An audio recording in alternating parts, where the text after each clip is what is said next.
Here is General Keane talking about someone who's acting very shamefully. It's not who you might think. What these countries are doing is not only misguided, Maria, it is absolutely downright shameful. I mean, they are giving Hamas payback for what they have done since October the 7th. Exactly. They're helping to validate October the 7th. But right now, I mean, look at the evidence. The Israelis have tried to get all the Gazan people out of Gazan City. About 550,000 have left. Hamas is imprisoning the others.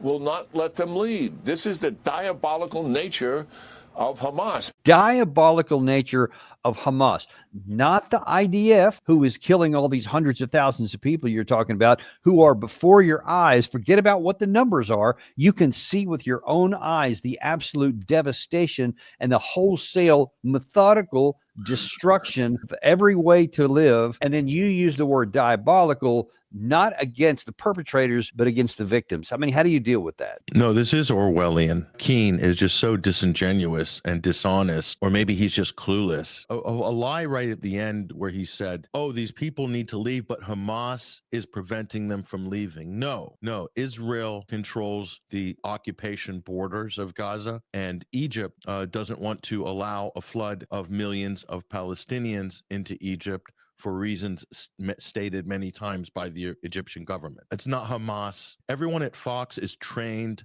like magpies to say Hamas, Hamas, Hamas. That's just an easy thing to do if you're in Washington or you're in the US media, because it absolves you of having to do any real analysis, critical thinking, much less report on the facts on the ground. The media is like, oh, look at the emaciated Israeli hostages. Well, who's preventing food, water, and electricity and aid from getting into the Gaza Strip? Who is placing it under siege? It's Israel. Who's supporting them? The United States, with the Gaza, quote, humanitarian foundation, that scam of a humanitarian effort run by the Israeli government and pretending to be a U.S. corporate-run operation, and it's clearly not. The Israelis keep calling this the war in Gaza. If it's a war, then any IDF people held are prisoners of war. They're POWs, not hostages. So this is just more of the propaganda of how things are being framed to create a completely one-sided discussion and a one-sided narrative to totally demonize